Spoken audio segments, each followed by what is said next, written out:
Hi friends, welcome back. എല്ലാവർക്കും ഭയങ്കര കൺഫ്യൂഷനോട് കൂടി കാണുന്ന അല്ലെങ്കിൽ ടാബു ആയിട്ട് കാണുന്ന ഒരു സബ്ജക്റ്റിനെ പറ്റി എനിക്ക് സംസാരിക്കണം. കാരണം എനിക്കന്ന് ക്ലാരിറ്റി കൊണ്ട് നിറഞ്ഞു നിൽക്കുന്നതുകൊണ്ടൊന്നുമല്ല. കുറച്ചധികം ആൾക്കാർ തീരെ കൺഫ്യൂസ്ഡ് ആയിട്ടിരിക്കുന്ന ആൾക്കാരുണ്ട്. അവരെ അല്പമെങ്കിലും ഒന്ന് വെളിച്ചത്തിലോട്ട് ഒരു ഇലൂമിനേഷൻ കൊടുക്കാൻ പറ്റും എന്നുള്ള ഒരു വിശ്വാസം കൊണ്ടാണ് ചെയ്യുന്നത്. സംഭവം ഇപ്പോഴും ഒരു വലിയ മെജോറിറ്റി ആൾക്കാർ വിശ്വസിക്കുന്നത് ഹ്യൂമൻസ്, ബാക്കി ആനിമൽസ് ഇതൊന്നും എവല്യൂഷൻ വഴി ഉണ്ടായതല്ല, എവല്യൂഷൻ ഇല്ല, ഇതെല്ലാം ഗോഡ് ക്രിയേറ്റ് ചെയ്തതാണെന്നാണ് വിശ്വസിക്കുന്നത്. ചെളി കുഴച്ചുണ്ടാക്കിയതോ അല്ലെങ്കിൽ സം വേ അനദർ വേ, ഓരോ റിലീജിയനിലും ഡിഫറെൻ്റ് ആയിരിക്കാം. അപ്പോൾ ഇവർ വിശ്വസിക്കുന്നതിൽ ദിനോസേഴ്സ് ഇല്ല, സേബർ ടൂത്ത് ഇല്ല, മാമോത്ത് ഇല്ല.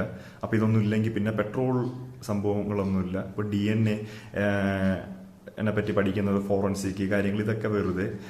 ബയോടെക്നോളജി പഠിക്കുന്ന ആൾക്കാരൊക്കെ വെറുതെ. എവല്യൂഷനൊന്നും പറ്റത്തില്ല എന്നൊക്കെയാണ് പറയുന്നത്. പക്ഷെ ആലോചിച്ച് നോക്കിയോ, ഡൊമസ്റ്റിക്കേറ്റ് ചെയ്തിരിക്കുന്ന എല്ലാ അനിമൽസും നാച്ചുറൽ സെലക്ഷൻ വഴിയല്ല, സെലക്റ്റീവ് ബ്രീഡിംഗ് വഴി ആ സ്പെസിഫിക് പാറ്റേൺസ് എൻഹാൻസ് ചെയ്ത് എവല്യൂഷൻ സ്പീഡപ്പ് ചെയ്ത സംഭവങ്ങളാണ്. പട്ടി, പൂച്ച, കുതിര, ആട്, കോഴി, അങ്ങനെ നമ്മൾ കാണുന്ന എല്ലാ ഡൊമസ്റ്റിക്കേറ്റ് ആയിട്ടുള്ള സംഭവങ്ങളും, മനുഷ്യനുൾപ്പെടെ. മനുഷ്യനാണല്ലോ ഡൊമസ്റ്റിക്കേറ്റഡ് ഏറ്റവും വലിയ സംഭവം. സെലക്റ്റീവ് ബ്രീഡിങ് ചെയ്യുന്നതിൽ ഏറ്റവും മുമ്പ് നിൽക്കുന്നത് നമ്മൾ തന്നെയാണ്. പെർഫെക്റ്റ് എക്സാമ്പിൾ നോക്കിയോ, ഈ അറേഞ്ച് മാരേജ് സിസ്റ്റം തന്നെ സെലക്റ്റീവ് ബ്രീഡിങ്ങിന്റെ ഏറ്റവും വലിയൊരു സംഭവമാണ്. അല്ലാതെ നാച്ചുറൽ സെലക്ഷൻ ആണെന്നുണ്ടെങ്കിൽ ആ ഒരു ലവും റൊമാൻസും ആയിട്ട് അങ്ങ് പോകുന്നതായിരിക്കും. ആ ബ്രീഡിങ് പാറ്റേൺ അങ്ങനെയായിരിക്കും. അപ്പോൾ നമ്മളിവിടം വരെ എത്തി നിൽക്കുകയാണ് എവല്യൂഷൻ വഴി.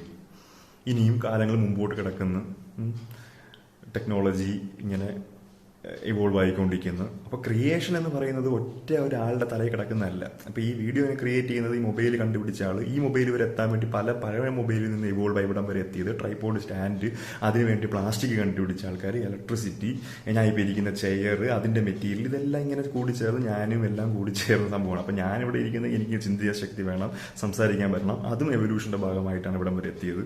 അങ്ങനെ എല്ലാ എവല്യൂഷൻ്റെ ഭാഗത്തിലാണ് ഇവിടം വരെ എത്തിയിരിക്കുന്നത്. എന്നാലും എവല്യൂഷനിൽ ബിലീവ് ചെയ്യുന്നില്ല. എന്ത് വിരോധാഭാസമാണെന്ന് ആലോചിച്ച് നോക്കിയാൽ.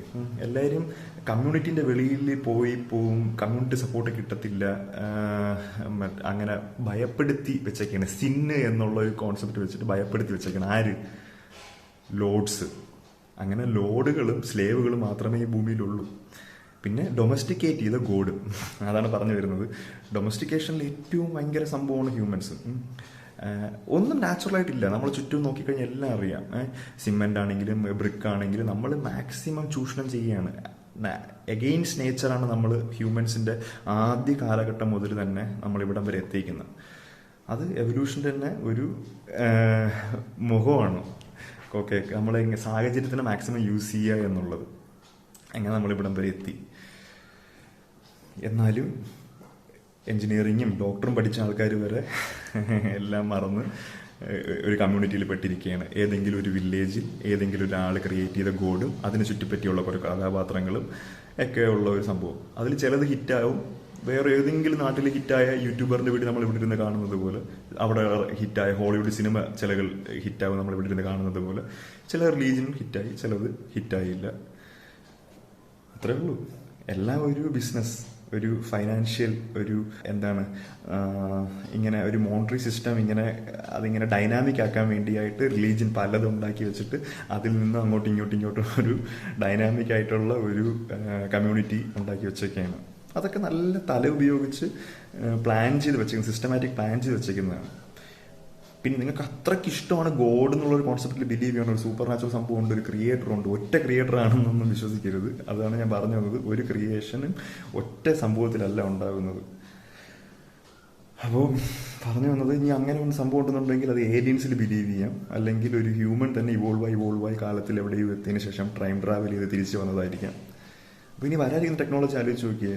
Block chain technology, cryptocurrency, artificial intelligence, virtual reality, RFID chip, 5G, weather controlling system, space travel, wormhole create ചെയ്യുക, ബ്ലാക്ക് ഹോള്, ഗോഡ് പാർട്ടിക്കിളിലുള്ള സ്റ്റെബിലൈസ് ചെയ്യുന്ന സംഭവങ്ങൾ, ടൈം മെഷീൻ വരെ അങ്ങനെ കിടക്കുകയാണ്. ഇങ്ങനെ ടെക്നോളജി കാര്യം പറയുകയാണെന്നുണ്ടെങ്കിൽ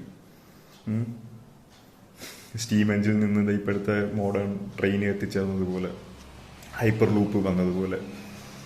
സോ സിമ്പിൾ. പക്ഷെ ആർക്കും കാണണ്ട, കണ്ണടച്ച് ഇരുട്ടാക്കി അങ്ങനെ അങ്ങ് പോകുന്നതിലാണ് ആൾക്കാർക്ക് ഇഷ്ടം. ചേഞ്ച് റെസിസ്റ്റ് ചെയ്യുക എന്നുള്ളതാണ് എല്ലാവരുടെയും അടിസ്ഥാനപരമായിട്ടുള്ള ഒരു ഹ്യൂമൻ ടെൻഡൻസി. പക്ഷെ ചേഞ്ച് വരും, ആളി പടരും അത്. അതാണ് റിനൈസൻസ്, നവോത്ഥാനം. പല കാലഘട്ടങ്ങളിലും ഉണ്ടായിട്ടുണ്ട്. ഇപ്പം അതിൻ്റെ ഒരു സമയമാണ് ഈ കൊറോണ, ഈ പോസ്റ്റ് കൊറോണ ടൈം എന്ന് പറയുന്ന ന്യൂ വേൾഡ് ഓർഡർ. എല്ലാവർക്കും ഒരു പുതിയ മാറ്റത്തിൻ്റെ സമയമാണ്. എല്ലാ രീതിയിലും മാറാൻ പോവുകയാണ് നമ്മളെ ചുറ്റുവട്ടത്ത്. നമ്മൾ ഇതുവരെ കണ്ട കാര്യങ്ങളും കേട്ട കാര്യങ്ങളും എല്ലാം നമ്മൾ പെട്ടെന്നൊരു സുപ്രഭാതത്തിൽ അങ്ങ് മാറും. അപ്പം അതൊക്കെ അക്സെപ്റ്റ് ചെയ്യാൻ പറ്റുന്ന ആൾക്കാർക്ക് മാത്രമേ നിലനിൽപ്പുണ്ടാകത്തുള്ളൂ. അക്സെപ്റ്റ് ചെയ്യാൻ പറ്റുന്ന ആൾക്കാർക്ക് നിലനിൽപ്പുണ്ടാകാൻ കുറച്ച് പാടാണ്. അപ്പോൾ കുറച്ച് പേർക്കെങ്കിലും അല്പമെങ്കിലും വെളിച്ചം പടരാൻ സഹായിച്ചു എന്നുള്ളൊരു സന്തോഷത്തിൽ bye. Shiva signing out. Peace out.